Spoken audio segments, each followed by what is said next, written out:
What's up, everybody, and welcome back to another matchup from the Raidcall Dota 2 League, Season number 2. If you want another version of this VOD, check out twitch.tv/OneMoreGamingTV2, youtube.com/myegnet, and we are wrapping up. We are going to the playoffs, so shouts to AC and Draskell who are doing all the casts, but today I have a different caster with me. His name is, well, I don't know. You can introduce yourself because I'm sure you are not well known whatsoever. What's up? Enough said, let's go. 3, 2, 1, go. But this is a match between EG and Mouz, and I heard Game 1 was good, but Game 2 promises to be better. And let me just spin you a tale for a moment, Luminous. Let me just lie back, take a seat, relax for a bit. I'm already lying back. Don't even worry. Okay, so this is a tale of two teams. We have Mouz on one side, EG on the other side. So EG is probably the most schizophrenic team in Dota 2. So they beat Dignitas rather well with Demon Drafting, and then they won the Itzo Cup versus Liquid with Demon Drafting. And then they got crushed by Navi in a show match, they got crushed by Navi in a Dota 2 League match, and they got crushed by Team Liquid in a Defense 3 match, all with Demon and Fear Drafting. So now, I guess they're switching up because Melk's drafting. So what do you think about this? I'm not sure whether who's drafting has an indication of how. No, it does, because Demon picks completely different, and I assume Melk picks completely different, because Fear pretty much only picks Melk, like, Enigma and Shen, and Melk's Enigma these past couple of days have been really, really bad. These past couple of days. But yeah, I feel like EG is one of those teams that when they want to play well, they play really well. I think it's all there, like the skills, the talent, the teamwork, it's all there. They just, I don't know if they don't want it enough or they don't care enough, but you know, come TI3, once the boot camp's gonna start up, I think they're gonna do well. I mean, they didn't do as well as they did last year, or as they wanted to last year. But I never worry about evil geniuses. I don't think they will win TI3, but they're fully capable of going very deep. So that's my thought of the team. And anyway, there's been some rumors that they might be going to China. They said in one of their show match, when they called GG versus Navi, they said, see you in China or something like that. Meanwhile, on the other side of the equation, we have Mouz, a team that was looking very strong at the start of 2013, hit a bit of a slump, and then went on the rise again, won something. They won... Who did they beat? They beat Liquid in Dota Invitational, even though they lost against Liquid like 2 series before that. They were looking okay, then suddenly, bam, they lose their captain, Kuroki, however you want to pronounce it. And Fada pretty much gushed about Kuroki, saying, you know, he's the best thing that happened to German Dota. So not only they're losing, probably considered one of the top players in the European scene, which is very, very, you know, hard to debate that he is one of the top players in Dota 2 scene, in the Europe scene, but they're without their captain. So how do you think this will affect them? I don't know how much Mouz you've watched recently, but I don't know. They've beaten Fnatic in one match in the Star Ladder, but they've lost to Empire and Fnatic. So yeah, what do you think about Mouz? I feel like Kuroki as a raw talent is definitely top 5, maybe top 10. And when you rank it like that, you know, out of all the talented players in Europe, that's insane. And losing Kuroki is completely irreplaceable. I don't know how to say this guy's name. I've seen him play, the one that without the mouse tag. He's definitely good, but you cannot replace a Kuroki. And this is just a rumor, and I'm not going to confirm it, that there is another member with Mouz that has some serious real-life issues. So Mouse Sport is definitely not... Yeah, Black has been hospitalized or something. Like, I think he's back, but I'm not too sure. Yeah, Black is definitely having some real-life issues, to say the least. So I'm not sure the future of Mouseport. I'm not sure whether there will be a TI3 at the moment. Without seeing how QOJ is going to be playing, I can't say for sure they're going to be a TI2 contender, TI3 contender. But when you have Black on your team, right? Again, the raw talents right there, Alex, PS, Fatter, these are good enough players where if they have a good enough run, maybe they'll go in the West qualifier. If there's a West qualifier, we'll see how things go. Yep, so anyway, we're gonna get into this game. Again, Mouz did lose game 1, and just looking at the overall standings of this, the standings are so confusing in this league, but the top 4 are something like Empire, No Tide, Fnatic, and some other team, I can't honestly remember. But Mouz is like top 5, EG was like top 6, Liquid was 5, Mouz is 6, EG was 7. So Yeah, EG pretty much needs to win out, and Mouse needs to win out, and hope that the other teams in the top 4 lose out. Otherwise, they don't have a chance. Like, this whole 2-month league essentially just been a lot of practice, which is good and all. But, I mean, keep in mind this league particularly, supposedly some of the profits are going back into the teams, which is really, really awesome. But still, I imagine both of these teams must be feeling a bit frustrated at the moment because this league is coming to a close and they're not yet secured into a playoff spot. Yeah, again, I'm not sure how the brackets all work out, but to be honest, just over for D2L, I'm very happy about this league overall. I feel like we got a lot of great games, and there's a lot of great teams. Yeah, I think I'm going to say this is probably the best league going on right now, better than Defense 3, better than TPL 4, I think, yeah. So I have high expectation of D2L and, well, high expectation of this game because I only cast good games. You know me. Lewis has a high standard. I just threw that out there. I'm not sure if this is a good game or not. Lewis has high standards. He only chooses the best of the best. He is a connoisseur of very good games.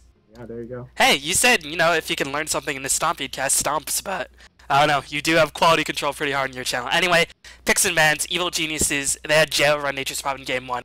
He got his farm going. He had a ridiculous GPM at the end, even though Mouse managed to get an early game lead.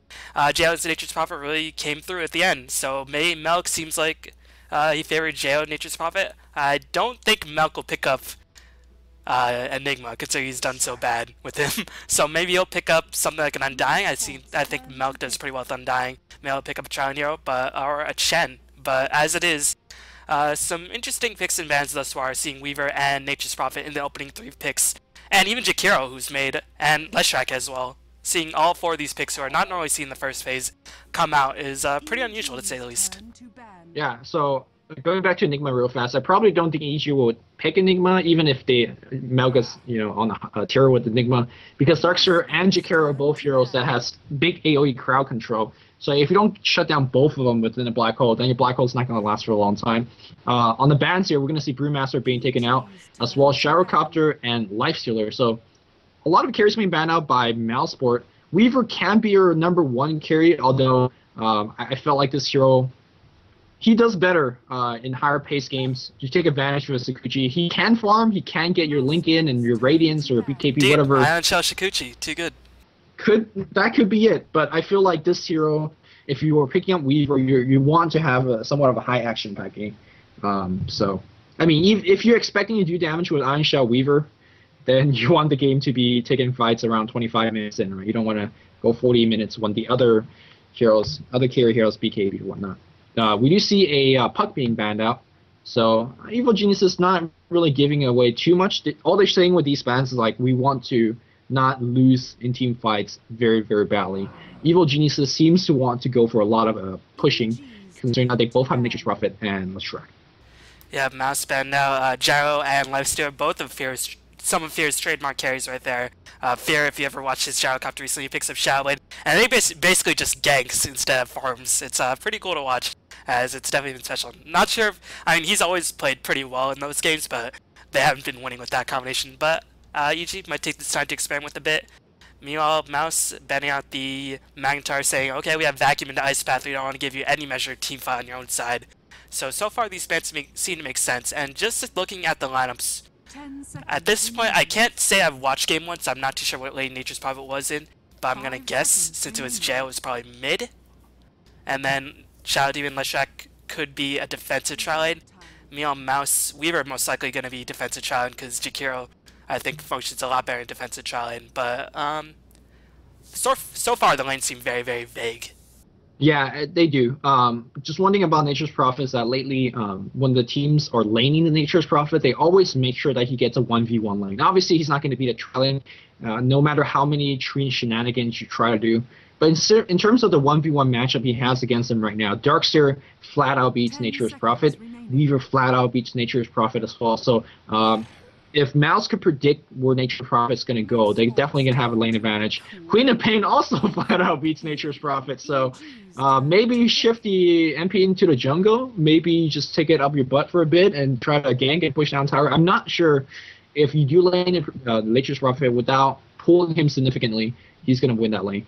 Night Stalker being banned out as well, though. Well, maybe they don't have to if they plan to do a Tron vs. Tron, so they just probably can just TP in. Sure. But yeah, I mean, they just have in a lane 1v1. We'll get slammed by Queen of Pain, like you said, or as you so eloquently put it, take it up the butt. As only the most professional commentaries here on my channel, apparently. Meanwhile, on Luminous' channel, I just said to myself, but on my channel, you know, Luminous just says all this random shit, and I'm just like, fuck my life. Hey.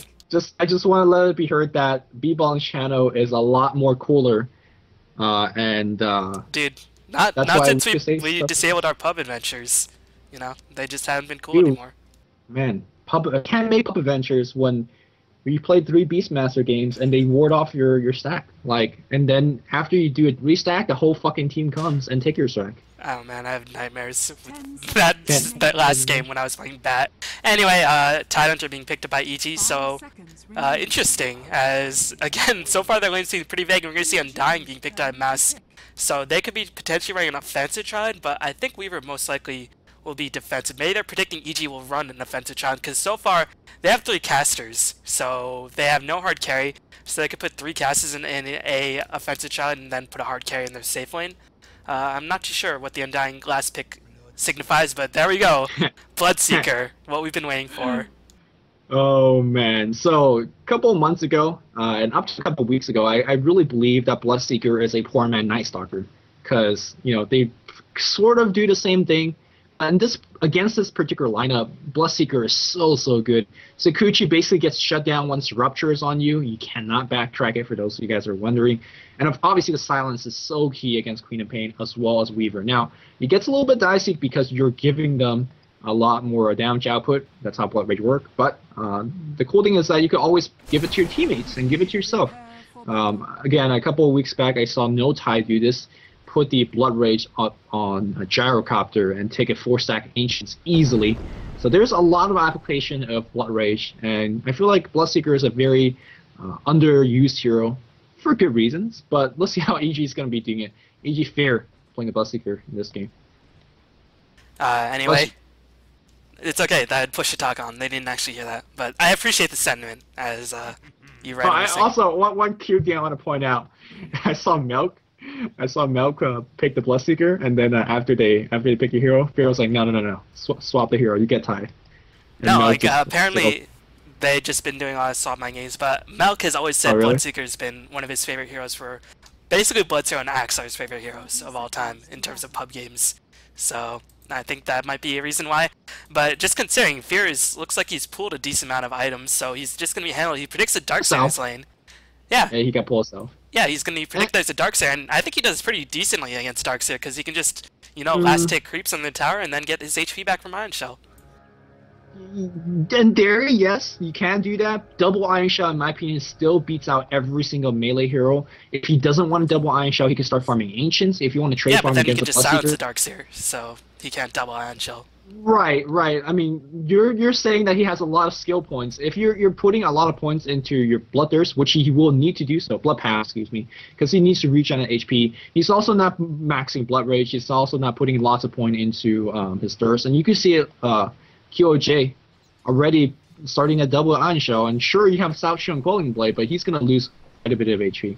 But I guess the lanes on the other side of the map is perhaps a little bit more interesting, a little bit more important.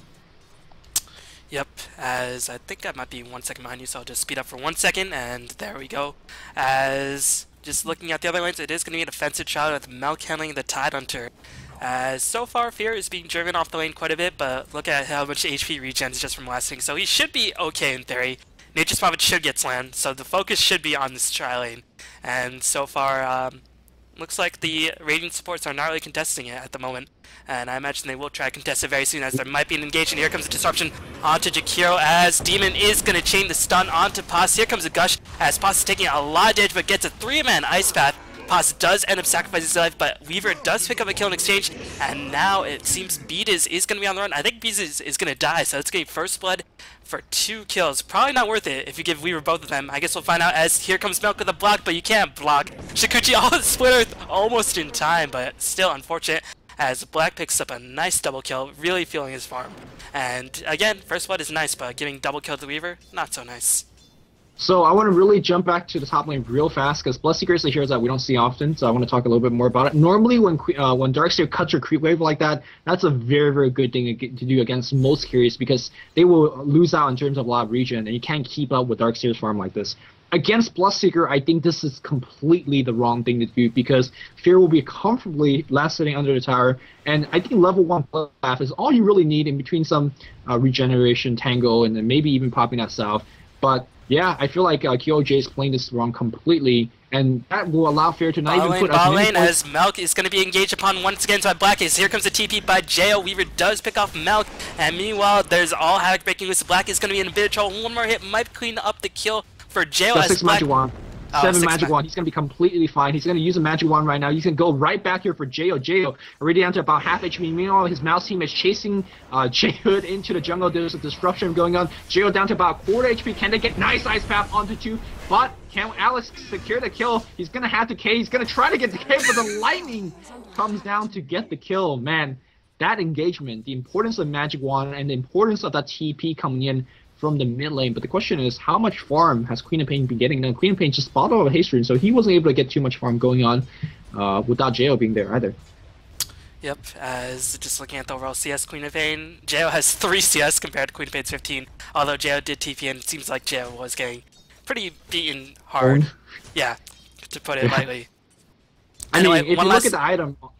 If you look at the item on the mid lane here, Fata got pulled hardcore. He started with a no talisman as well as 2 GD wrenches, and he got a tango still. So he got pulled pretty heavily, and you know, against a pulled hero, especially if Nature's Prophet, you're not going to beat that lane. Yeah, they sacrificed some pooling for Jail and instead put on Fear, which I think is the right call, since Jail has the option of going to jungle as Kochkva, or whatever his name is going to be on the run. Is there going to be a teleport in by Jail as QOJ he's gonna escape just fine as there is gonna teleport in. Quelling Blade. Cut it in Fear, yep, cut it in. He's gonna try and do so. There's already activated. Here comes a slow attempt, but that's not gonna do anything. QOJ is gonna go down for sure. Jail is gonna take the kill here, and looks like they're gonna try to chase him away. Fata taking quite a bit of damage. There's a silence, and I do believe Jail is gonna go down, but Fear eventually will track you down. No, he's gonna back off. He's gonna back off. Haste turn. Oh, the haste turn. Oh, I did not. Yeah. Never mind. Meanwhile, bottom lane, Tombstone's going to be dropped as Vetus is going to be chased down once again, taking a sword for a huge amount of damage. Black is going to dive in, but the Magic Wand, like you mentioned, best item in the game, bar none in my opinion, as a 3-man decay with the dual breath, taking down so much HP, but Tyrant just tanking it up like no tomorrow, and it's going to be a lot of damage being thrown around, and ultimately all was expended was some spells and some Magic Wand charges were gained in from that. But that is going to be the end of that engagement. But yeah, just want to talk about one more thing about Bloodseeker. I have referred to Bloodseeker as like the worst hero in Dota history, and I think I'm gonna have to change that because he has a role, which is like countering Storm's Weaver, apparently. Yeah, and Queen of Pain as well. Keep in mind I that think worst hero in Dota history might have to go to Huskar, because I have seen Spirit Breaker in competitive matches. Huskar like once, and he lost. Yeah, I've seen Huskar once as well, and though he's not on the receiving end of the win. But you can see that as the Bloodseeker roam to the mid lane was very, very important. He hit level 6 before QOJ has any big item. He could easily go for a teleport scroll and any kill. So is he picking up a teleport scroll? That's the question. He has to phase. If he has a TP and Mouseport sees that he has a TP, the bot trialing cannot engage at all because he could easily TP in. And obviously because of all the nukes that are being exchanged, everybody's got low HP, and there's a TP scroll up on Fear. So bye-bye Mouse. Literally. And the question is, when will Fata make his make his presence shown in the Tron? Because he is slamming Jail in farm, but Jail is not doing too bad. He has participated in 3 kills, gotten 2 of them, so he will have his Midas up at a reasonable time. I guess like similar Midas timing to where if he was in the jungle. So he's not doing too badly. And again, Jail in game 1, I think he just really got on a roll. So that could be sort of a reoccurring bad nightmare for Mouse in game number 2. So I think a lot of onus is going to be placed on Fata since he is the captain, he is playing the mid solo, so we'll have to see when he decides to make his presence known on the map. Yep. He does have that teleport scroll, he does have the Sonic Wave ready to go, he does have quite a mana to work with as well, so the thing is, whenever that Queen of Pain is going to be TPing, that's where Fear will be TPing there as well, so it's actually going to come down to who's going to make that first dive, and that's going to elicit a whole bunch of response from both teams. Mouse, though, Black is farming away. He does have that Ring of Health. He's had it for quite a bit. unfortunately doesn't have the best CS, 21 CS on that bot lane. You can't expect too much CS, and it looks like Alex thinking about some dive. He doesn't have anything at this point in terms of item. Meanwhile, though, he's still going to go in. There's a tombstone being dropped on the bot. It looks like they're going to die. Is anybody going to do a rescue TP? The Ice Path is going to miss as well. Milk's going to back off. Not too much action, despite both teams really poised to do so. Meanwhile, Beat is on the top lane, trying to stop that gank. Yep, but a teleport out. I think Beat is not in range, or is he? He definitely saw him because the catapult was there, but I guess he was in the range, so QOJ gonna teleport out safely. Do you know how to pronounce it? I don't know if I should be asking you for pronunciation lessons as we're gonna see teleport bottom. You definitely should not.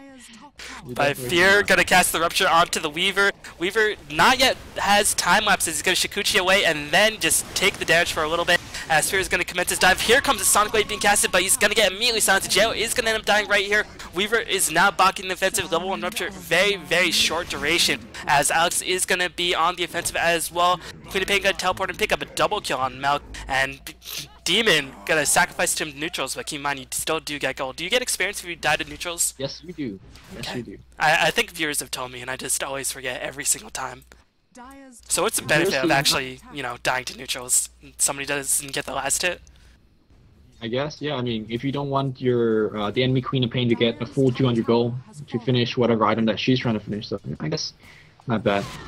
Here's the benefit of having a Darkseer is that whenever Bloodseeker is ganking off lane, that's Darkseer is pushing your tower. So there's a tier 1 tower, I think, being lasted as well. So Darkseer is going to have a very, very quick mech. And mech is an item that really shuts down Bloodseeker hardcore. I mean, obviously Teleport Scroll and Magic Wand, all those items already do. But, you know, Bloodseeker, if he ruptures you, he's expected to dive in and get a kill or two. Mech just turns that completely around. And that's why Bloodseeker perhaps is the worst hero in the game. Maybe.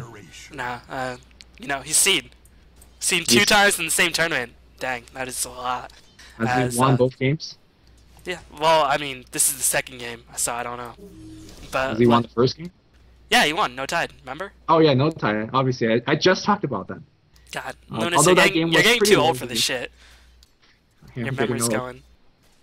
As we're gonna see. I'm on the scene for fucking 3 years.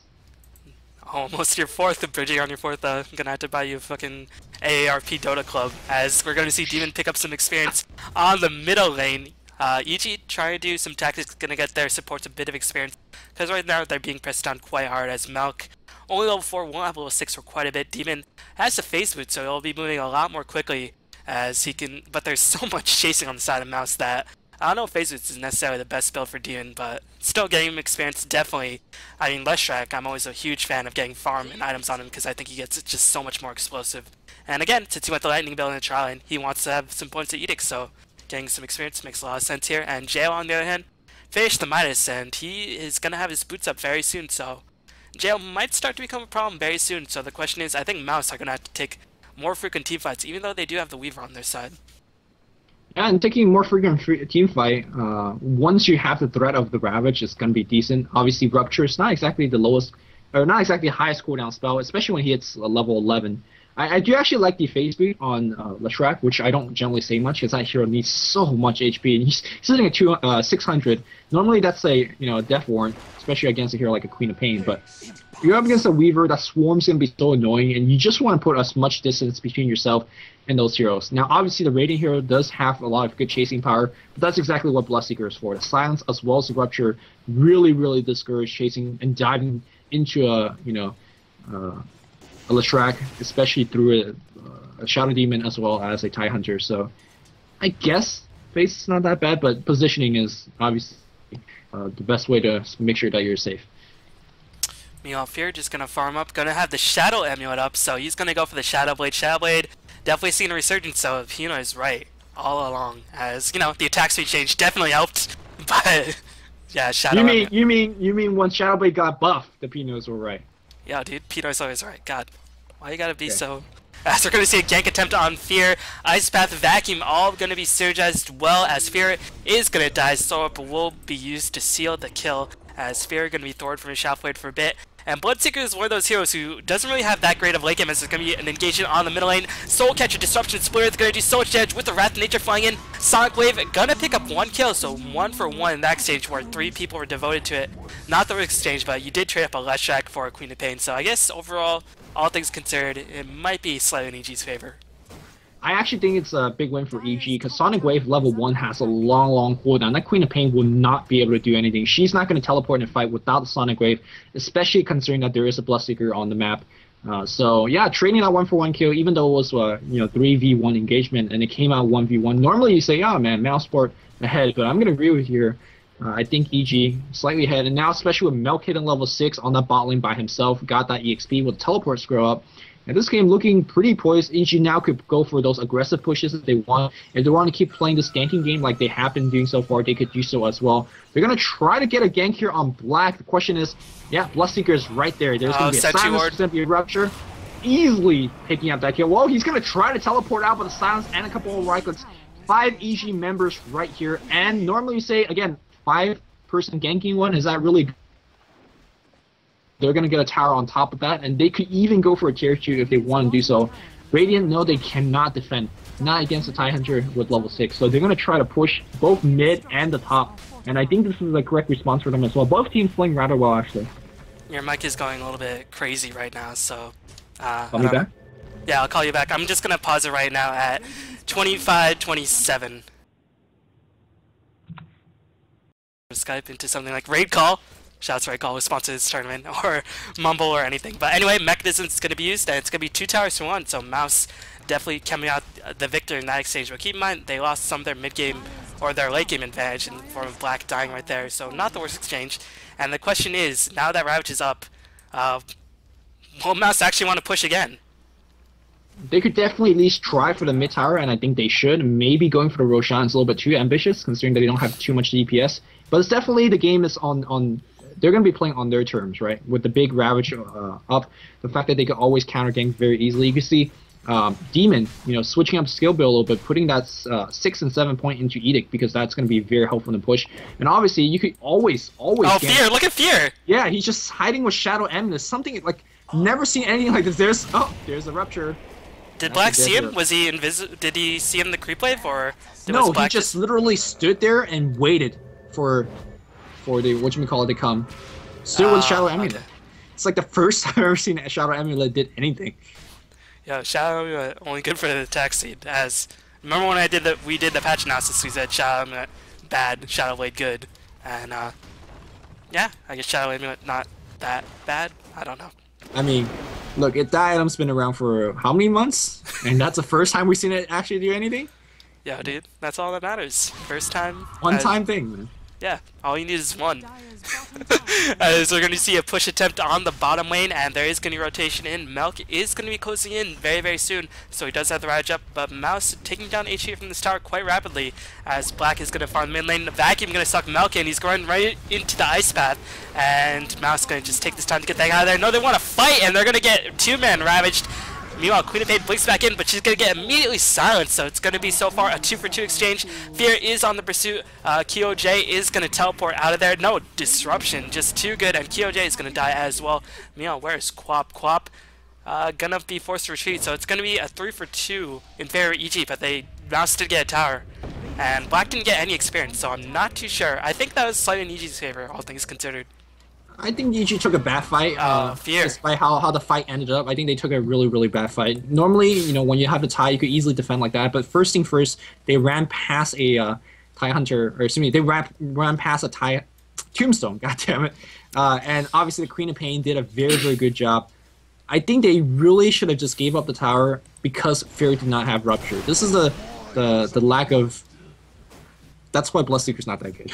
If it doesn't hit level 11, that Rupture, you really cannot use it for level gank. Rupture does like no damage. It's really sad. Yeah, it does no damage, and the cooldown, more importantly, it was not ready for that team fight. And if they had it in that team fight, the Queen of Pain would have been dead. Fear was running around, try to at least make sure they had the Rupture up, but by the time the Rupture came back online, everybody's gone. So, Yep, meanwhile Fada does finish the BKB, so anything that goes through BKB, just the Purge. And Queen of Pain does not really care about Purge too much, so that is going to be one factor. And Weaver is a natural Lincoln Scare. He's going to have that up in about 500 gold. So keep in mind, Bloodseeker still can go through it if he casts his Rupture, and then the silence. The silence, of course, being much more important, as we're going to see Jo teleport out of there. No stun, no problem for Jo. But again, if Weaver has good awareness, he'll see the Lincoln's Frock and then just Shikuchi away if Fear doesn't have a gem. So Bloodseeker, I mean, He's obviously still very useful when the BKB's down, when Linkage is popped, but his initiation power not going to be as strong with these purchases. Yep, he's gonna still low darting it up and try to find some person. He's gonna go on Alex. Alex could just TP out. Does have a teleport score. He didn't even need QOG to on the top line gonna sacrifice himself in the meanwhile, getting ganked by 3 people. Fear, on the other hand, gonna escape out of there alive. As did he use Rupture on Alex? He did. He did use it on Alex. Didn't get the kill. And just I was about to say, like, who's actually a good target for that Rupture now? Because Lincoln Sphere is gonna, say nothing, say Weaver. lows. You gotta put Weaver. Like, he's too mobile. So hopefully you can get a Gush or a Disruption or something, or a Purge even. And then once you put Weaver's best strength is mobility, so I think he's always going to choice with the Rupture, especially since he doesn't have Right, BKB. here's the thing though, the Rupture is gonna guarantee him a Sakuchi at the very least. He could at least Sakuchi away. You could Rupture on top of him, but sure, he could at least time walk, backtrack, whatever you call it, and at least gain a lot of HP that way. It's not going to be a for sure kill like it was. And they're going to try this one more time against Black. Black farming it away on the bot does not have that Lincoln Sphere right now. And this is probably the last time they're going to get the kill. And again, Shadow Blade, so very effective here. Yep, Lincoln was just recently oh, purchased. There's a silence, and he's just going to Sakuchi out. And there's a sentry, there's a purge, they found him somehow. Gotta get that Rupture up, but he has backtrack now. There's a backtrack going back in time. Easy TP out, but Beat is just waiting. But here comes entire cavalry from EG. They made sure they got the kill. Courier died too, so no Lincolns for 3 minutes. That's a huge win for EG. Wow. That was so unfortunate, as maybe Black panicked a bit, as I think if he just time-lapsed instead of just going for the teleport, if he just Shikuchi'd away, because Beat got the disruption after like 1 second of the TP channeling, so maybe just a bit of over-expectations of EG, saying, alright, EG would just chase you regardless, but I think if he Shikuchi'd away, Black could have been okay right there, as, yeah, no one gets for 3 minutes, and that's going to enable EG to potentially take a Roshan fight. Malk is going to guard the mid lane, and Fear, on the other hand, what is he working towards? 1k gold in the bank. I guess we'll find out very shortly if he's going for something like an Halvard or an SNY or a BKB. I think BKB is a fine choice this game. You completely made that Queen of Pain as well as the Darkseer useless. Maybe he's going to pick up a little bit more damage. He's not really fearing death. Ha, pun intended. Although, he's only sitting at 1,000. You're the only one who laughed at that. I'm just going to say that. Now walking back and forth. Can he drop with the rabbit? He does before he died, but now Fear is very low. The mech, again, making him somewhat useless. He's going to run around basically Demon, doing quite a bit of damage. Unfortunately, fortunately, Fear was able to get that HP back. J-Hood trying to TP out. Nice Ice Path canceling that TP. He's also dead. Roshan attempt, not going to be good enough despite... That BKB by Queen of Pain was so huge, as that would have been at least a 3-man Ravage right there. As it is, I think it was 2-man. It might have just been 1-man on Jakiro, but still, it's not like Malk had too many other options. Like, I don't think he had buyback to go back into the fight, and by that time, the chasing power of Mouz would just ton everybody down. So that was definitely the right call by Malk, in my opinion. So not going to fault him too much right there. But that BKB by Queen of Pain just worth its weight in gold at this point. Yeah, and just seeing how that team fight went, I fully confirm my previous belief on Fear's next item choice. It has to be BKB. He just dropped like 800 HP, 700 HP instantly, and without it, he's not gonna be a big factor in these fights aside from dropping a Rupture. Gonna try it one more time. Maybe if he gets an Aegis, the decision will be a little bit different. He does have a Mithril Hammer, and that builds into several items, but I imagine it's gonna be BKB still. Well, they don't have Ravage, but they're going to try to take this fight regardless. JL doing a lot of damage with that Shadow Blade as well, double Shadow Blade, as Fear does pick up the Aegis, as meanwhile Melk going to be hunted down.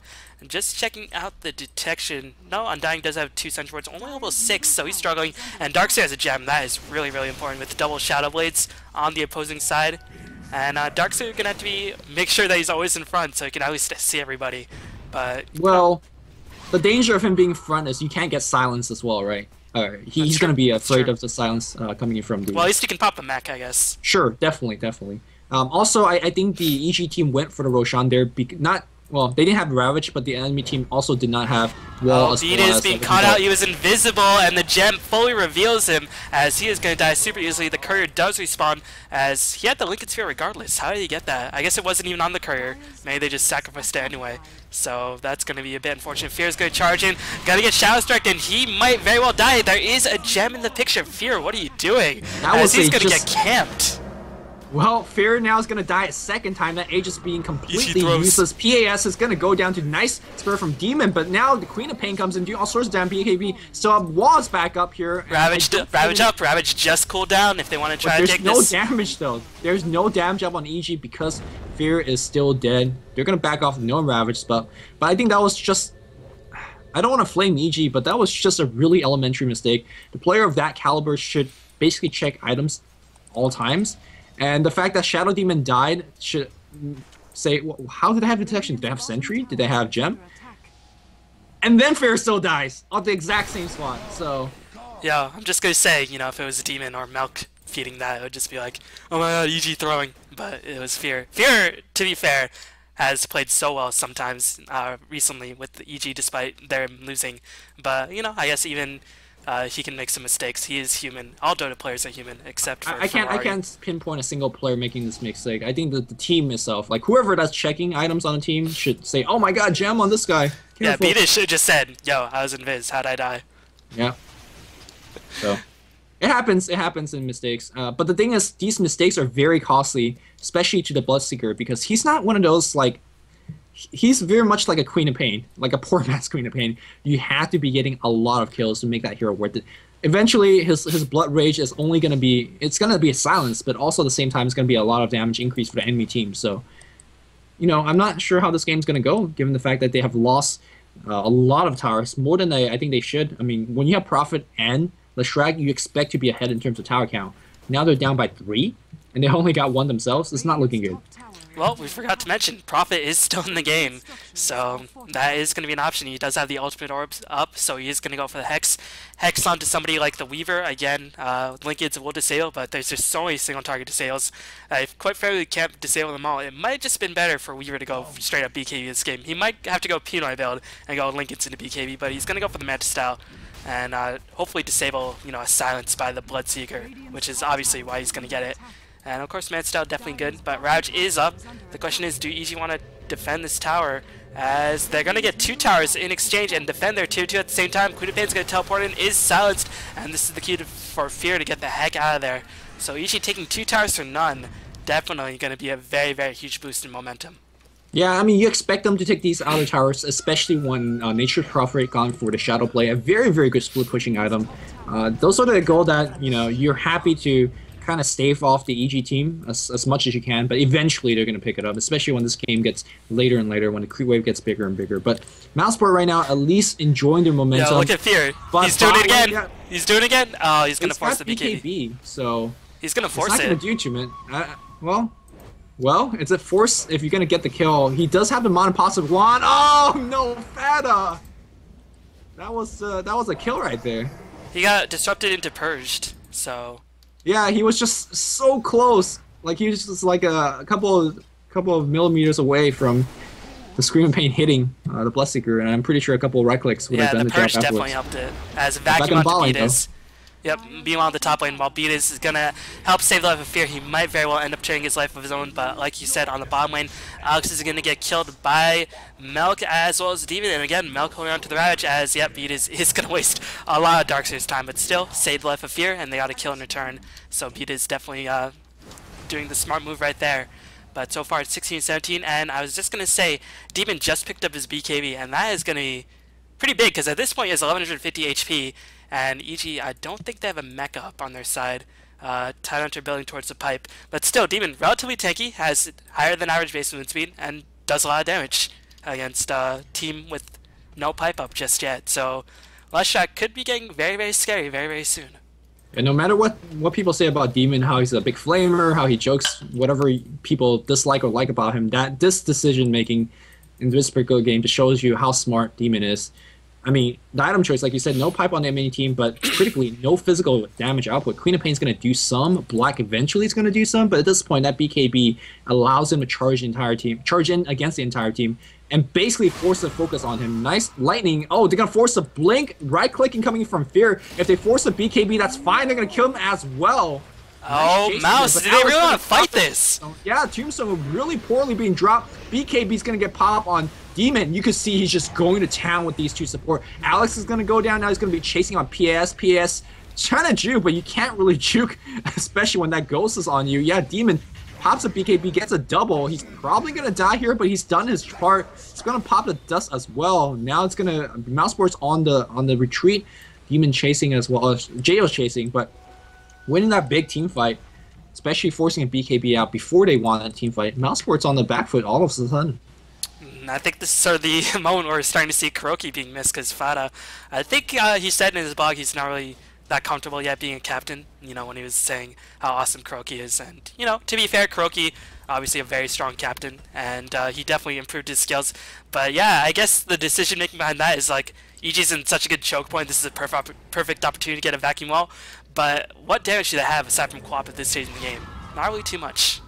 Not enough, especially against the BKB on both Lishrak, and I do believe BLOODSEEKER is working very close. Yeah, Chicken's coming in, so the next team fight's even going to be worse. Jayo picked up a Cypher Vice. And Melt continuing to hold on to Ravage. This is pretty huge, as they're winning these team fights without Ravage. And there's going to be a point where BKB ticks down to 5 seconds, and Melt can just outlast it. Darkseer's going to be dead. He's going to silence. He's going to get ruptured. He does have the mech, so he might survive long enough. In fact, yeah, the threat of Alex dropping that tombstone, Fierce says, no, I'm going to go and snipe that kill. He has a BKB. He's not really too afraid. Meanwhile, though, Queen of Pain looks like he has picked up a solo kill against a Shadow Demon, but on the bot lane, he says teleport in against Fear as well. Do they have the detection? They actually don't. I feel like Darkseer had the gem. Yes, so he does. I feel like it should be on Queen of Pain instead. Yeah, Alex had picked up the gem after Darkseer died just then. So yeah, I agree with you. Queen of Pain definitely more mobile, has a BKB as well, so that's going to give her a lot of survivability. And yeah, Alex, you should just, I guess, sell the Magic Wand. You know, I'm one of those people who will always sell Bottle before Magic Wand because I just love that item so much. But he's going to do the smart play and sell Magic Wand and break my heart.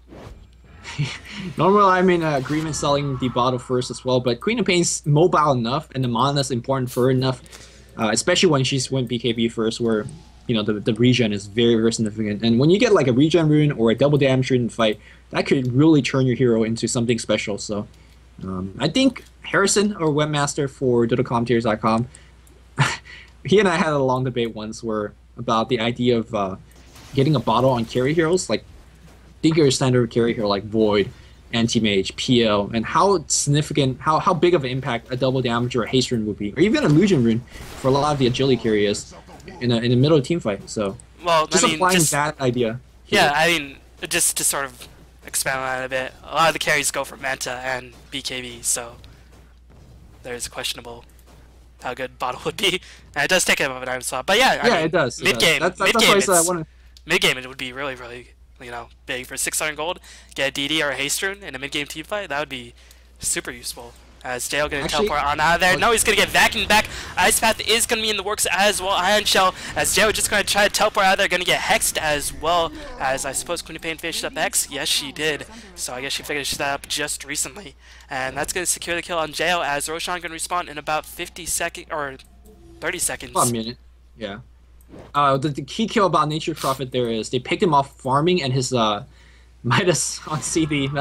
It hurts so much when your Midas is on CD and you die there. But you know, he's a little bit more worried about his base. Granted, right now, BLOODSEEKER though does have to be really gonna push in. Nature's Prophet has buyback. They're gonna push in. They pop the pipe and they're pushing into a Ravage and a buyback.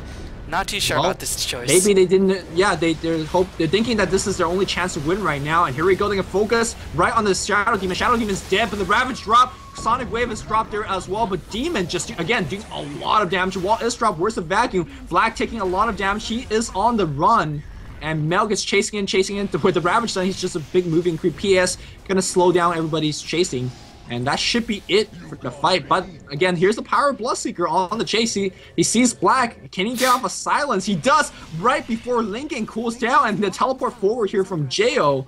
Black's dead. The power of BLOODSEEKER, the only... Yeah, if Weaver just had a TP. Yo, Weaver could teleport out of there. You know, that's not a BLOODSEEKER thing. He could just teleport out of there and you'd have been okay. Just saying. He could have. Could have. And he would have the Lincolns protect him from the Hex, so... Mistake by Black, I suppose? Now, obviously, it's the BLOODSEEKER factor, because clearly, when you're playing against BLOODSEEKER, you're just like, what the heck, I'm playing against a BLOODSEEKER in a professional game, I have no idea what's going on, and then you just play, not that good. I'm gonna call it mistake by Black, but... Yeah, Black is playing decently. I mean, this lineup by EG is pretty much designed to counter him, so, you know, you can't really fault him too much as he is 5, 4, and 3. Usually with the Weaver, you won't expect to die 4 times, but again, there's Silence, there's Hex, there's Disruption, there's Purge, there's Gush, there's Rupture, there's, you know, so on and so forth. Even Sprout, when there's nothing like a Quelling Blade, is pretty useful. Sprout's not that bad, especially Weaver's not a hero that would pick up, you know, a Quelling Blade. There's, you know, cute synergy going in this particular lineup as well. If Demon is seeing... Demon, by the way, could pop an ult and get disrupted by his Shadow Demon, and his ult will still work. He could actually ult and use himself now. I like the Yule Scepter pickup, not only as a decent mana regeneration item, not only to give you the movement speed, it also gives you an extra way to actually pop that Linken's if you really need it. Just throw the Yules on him. If he flies up in the air, that's fine. If he doesn't, Linken's gone. The Rupture is going to follow through. So, yeah, really like the item choice on Demon. Really impressive. And once the BKB, you know, goes down, you just heals yourself and you get 2 more extra seconds of Edict/Nova damage. So, yeah, these items by Demon definitely very well suited to look this at game. Black's item choice. Ultimate Orb back into Demon's Edge, so maybe feeling the fact that he needs more damage output, or his team needs more damage output overall, and I think this is a good read on how the game's going. The double BKB has really been really a terror against Mouseboard. They just don't have the damage output. It looks like they're gonna go gank right there. Nice! Using the Wrath of Nature to cancel Linken. He's gonna backtrack, but he can't actually move. Like I said, you don't backtrack the Rupture. Dude, Soul Catcher versus Rupture. Maybe that's what we've been missing. Sure, that's something too. Yeah, this lineup is just working out very nicely with each other. Because it's both pure damage, so... what does pure damage? Rupture does pure damage, and Soul Catcher amplifies by pure damage. Is it? I thought it's magical. No, Rupture is pure. The damage travel, not the initial damage. Oh, I understand. Okay. Well then. Yo, Bloodseeker in all our pub games now? God, we're gonna lose even more. Well, I am making a guide on the B section, so... The Beastmaster is out of the picture for now. No, Beastmaster definitely will take, like, probably 6 months to complete, going at the rate I'm going right now. But eventually... Yeah, still better than my rate. Just saying. As, EG gonna push in, they have Ravage up, they have all their cooldowns up, and Black is gonna be dead. Does have buyback, but understandably does not want to use buyback right now. They're gonna pop the pipe. Black gonna respawn right now. Keep teleporting Milk, trying to get in the right position. Gonna pop their edge. Only hits one person, but hits a very important target in the Queen of Pain. As she is forced to buy back. Won't have the BKB up for this fight. No, she does, as she saved it. So she actually is gonna use their full duration, but they are gonna lose the racks at the very least. EG gonna be forced to retreat at the moment. Milk gonna willingly give up his life. As Fear gonna stick around a bit too long, maybe seeing the fact that there is no detection up on the side of Mouse. He is going to treat quite safely, so it's going to be a Ravage and a bottom racks for EG. Very much worth it for a buyback on Queen of Pain and racks, like I mentioned. Yeah, and a buyback from Queen of Pain. So this game is, I don't want to say out of reach for the Radiant team, but the Radiant team can't engage because they can't win these engagements, and they need a farm, which against a Bloodseeker, a teleportation from Jail with Shadow Blade and Cypher Vice is going to be tough, but they do have found themselves a new gem, and they're going to try to pick up Jo. Jo is going to fight his way out, TP his way out, and that was close. That was close. Gemini attack just coming up, so he was able to get that one last double attack, and Black might have to go. I think Rapier might have to be an option right now. Just saying. It's tough though. If he goes Rapier, Bloodseeker, you can see that he's already working towards a Skull Basher, Abyssal Blade. It's going to be the end of him. So it's going to be tough. Fear now finds himself a couple of targets on the mid lane. He obviously can't take, on the entire team by himself, but does have Lothars and BKB and Basher. He could just start right-clicking people actually. Yep, Meanwhile Pipe is finished up on EG, just checking out more items. Demon has 2.7k gold in the bank, so has buyback, and Roshan will be up in about 6 minutes. Mouse gonna push in. They're sensing some foreign desperation, as maybe they think Jo doesn't have buyback. Well, Ravage is down definitely, so they're gonna try to take advantage of their temporary teamfight superiority, and they're gonna come in. Although Ravage is coming down in about 30 seconds, they gotta make this one count. Pipe is already popping. Here comes a Rupture. BKB on Fear. He's just right-clicking in like he does not care. And Black, I think he's gonna go down before Fear does. And oh no, he does actually survive. That was huge because Fear would have regen quite a bit of HP. Meanwhile, the Darkseer, Darkseer saved the mech. Why did he not pop it for the Weaver? I'm so confused. Maybe a bit of lack of communication. Keep in mind, this is Stan they're playing with, but Fear is going to be on the pursuit. Once again, taking a lot of edge. His age is already timed out. Going to fight out man style, but unfortunately, Bloodseeker is going to die, as Bloodseeker tends to do, as Darkseer is going to be picked off in the tree. Meanwhile, Sonic Wave going to be used as well by the Queen of Pain. Gonna try to do as much damage to Jail as possible. The illusion actually cleans up Jail, as that is going back. Nature's Prophet out of the picture for the next 80 seconds, but so is everybody on Mouse's Posse just going to teleport out in time, as it's going to be overall a victory for EG, definitely. As I think a victory for EG Jail bought without back. using the Ravage. So it's pretty much it. Especially you can see that Mouseport now desperately defending the bot range Rex. I felt like that was their best chance to win in the near, just right now. If they still could have a chance to win if this game goes maybe 40 more minutes, 30 more minutes where everybody gets really farmed. But I don't see how this game's going to go longer, because EG is going to push in right now with Ravage. Yeah, just probably waiting for Jail and Fear to respawn. Probably Fear. Jail can teleport back at any time. So Demon just going to take this time to clear up, as we'll take a look at the Golden Experience graph. Gold graph, not so much. Only barely at, not even at 10k. Experience graph, pretty big, but at this stage in the game, experience doesn't mean as much, just in my opinion. But still, 15k is definitely a huge deficit in net worth. Nature's Prophet miles ahead, making that money, filling that quota. And levels, Undying at a measly level 10. He is suffering. As this is the problem with Undying these days, as if you don't win your tri-lane, or if you don't win your first 2 early game engagements, I feel like you just fall off the face of the earth. Yeah, and especially with the item choice that the Dire team's getting, the double BKB really makes him not too effective. I mean, one of the more underrated thing about Undying is this damage amplification, and BKB blocks that, so...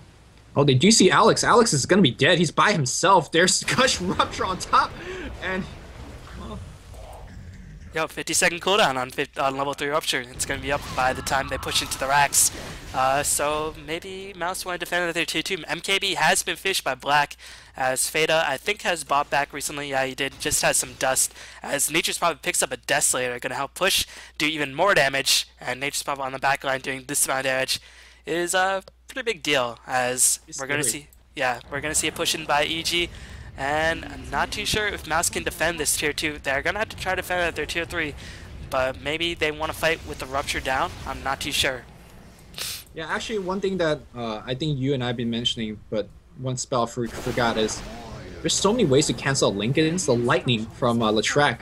Cancel Lightning, cancel the Lincoln's Wall. I mean, and he doesn't need to target the Lesh. Or he doesn't need to target the...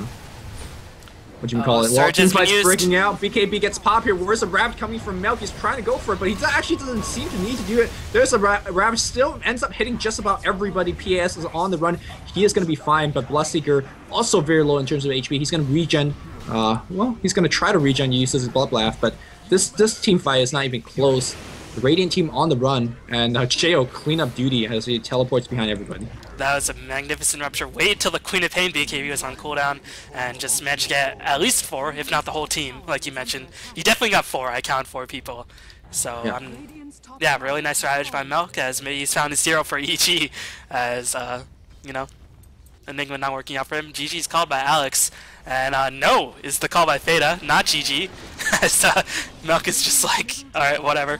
Alex, apparently Fada displeased with Alex. You know, I guess Fada, since he's a new captain, is just saying, you know, fight on till the end. And I guess you can sort of respect it, but I guess you can see where Alex is coming from as well, because this game is over. It's GG. I'm gonna call it for them. Maybe they. I'm sure they like, appreciate it from this replay. Well, no, like, just not to say that I'm disliking the co-op's effort, because you know I always want to see fight to the death, but just from a third-person perspective, when you're down by 14,000 gold and 2 racks, is pretty much GG. Yeah, especially when you have, you know, 2 really strong early game heroes who don't really scale that well in the form of Undying and Jakiro. Even Queen of Pain, who's been dying a lot, has definitely fallen on the face of the earth, as we're going to see a blink forward by Beat is going to get the disruption. Queen of Pain going to BKB up. Milk going to charge in with the pipe activated. Black taking so much damage, trying to man fight it out against Fear. I have a feeling Black is going to lose this man fight this time, and the pipe is still activated. Demon is just charging and activating Post Nova left and right. Always on this Leshrac, doing so much damage. I want to get the assist count at the end of the game. Well played is called by Black. Now GG with a smiley face by Theta, so, you know, yeah, I guess that's gonna be it. So, Bloodseeker, only used to counter like 3 heroes, but when he's picked, he can be useful. As Yeah, even in the no I just time to game, wanna. he's picked to count Nax for some reason or something. I just want to spend like a minute talking about BLOODSEEKER since the game's over. I feel like BLOODSEEKER in this game, a lot of people are like, oh, look at BLOODSEEKER won a game, look at his endgame item, and BKB Lothar, how effective he was, blah, blah, blah. To me, this game, he was a role player in terms of, like B-Balling said, just pick to counter heroes here and there. And really what carried the game was Demon as well as Jo. That's what really carried the game. And you can see at the late game, despite Black getting ganked all day long, look at his item. It's still fairly impressive. The fact that he does not have more item beyond this is because of BLOODSEEKER, because of all these ganks they set up on against him. So the role that BLOODSEEKER played worked out fine. Like, but also I could see how this game could go easily the other way. Let's say if they're trying to gank the Weaver and Mouzeboard is up to up to their ganks and they do a counter gank, BLOODSEEKER suddenly goes down a couple of times and he didn't get those items. It's very easy to see a game like this where BLOODSEEKER won the game for the team. And assume BLOODSEEKER is a very good hero. When the game could easily went the other way if those ganks did not go off the way that they're designed to go off. Do you think if Darkseer, once he picked up the Soaring, just charged at BLOODSEEKER, this game would be... Yeah, well, not really this game, but just BLOODSEEKER in general. Like, he got pretty decent farm early on. He shouldn't be getting that much farm against a Darkseer, who pretty much shuts down any hero in a solo lane for the most part. I feel like, again, I'm not a Darkseer expert myself, but I feel like trading farm completely evenly against a BLOODSEEKER on that top lane when he creep skip was the wrong move. I feel like you double Iron Shell every single wave and make it a little bit more difficult. Yeah, because eventually BLOODSEEKER will run out of mana, even if he is constantly spamming. If you have a Soul Ring, BLOODSEEKER's not getting a Soul Ring. Darkseer is, so Darkseer will always have mana. You're gonna force BLOODSEEKER at least put the second and third point perhaps of Blood Path, which is not exactly the worst thing for BLOODSEEKER, but you delay him from Thirst, you delay him from leveling that Blood Rage. So I feel like KOJ played not to perfection. Also, during that team fight, he didn't mech the Weaver. Weaver died a little bit earlier. Maybe he could have backtracked. I don't want to say miscommunication. You say he was miscommunicating. When you see a carry dying and you have a mech, you don't need communication there. You just press your mech and save your carry. So I think he misplayed here and there. But I mean, what do you expect from new roster, new player, stuff like that? So yeah, hopefully Mouz can find their identity. As again, they beat Fnatic. They beat they went close with Empire, and they are still there. They're still the German team, so hopefully they'll be able to turn things around and get back in shape, because German Dota definitely needs a presence. So, but meanwhile, EG, hopefully they can snap out of their schizophrenia and put on the consistent performance, because I'm a fan of Milk. I'm a fan of those old school Dota players who've been around the scene forever, and I want to see them succeed. So hopefully this is, again, since this drafting chain switched up for like the 4th time with the Milk drafting instead of Demon and Fear, EG can find an identity. But as it is, EG going to take this series 2-0. So EG still in the playoff hunt, even though they're not in the top 4 slots. But thanks for watching. Any last words? Yeah, if I could say a little bit more about the 3 drafter. Actually, if EG gets comfortable enough to play for 3 drafters, imagine how difficult it is for the enemy team to play around. Like, because you know how most teams, they say, oh, Dignitas plays a certain way because they always draft a certain way. No Tie draft like this. Navi drafts like this. If EG could comfortably play around 3 drafter, that could get really scary. Who's actually drafting? So I'm not sure if EG could achieve and have the time to achieve that kind of comfort in drafting 3 style, but hey, it could be something. That's definitely going to be true. But thanks for watching. Again, check out Lumi and Luminous Inverse. I'm sure you all know him, all love him or hate him. But anyway, thanks for watching, and I'll see you next time. Peace.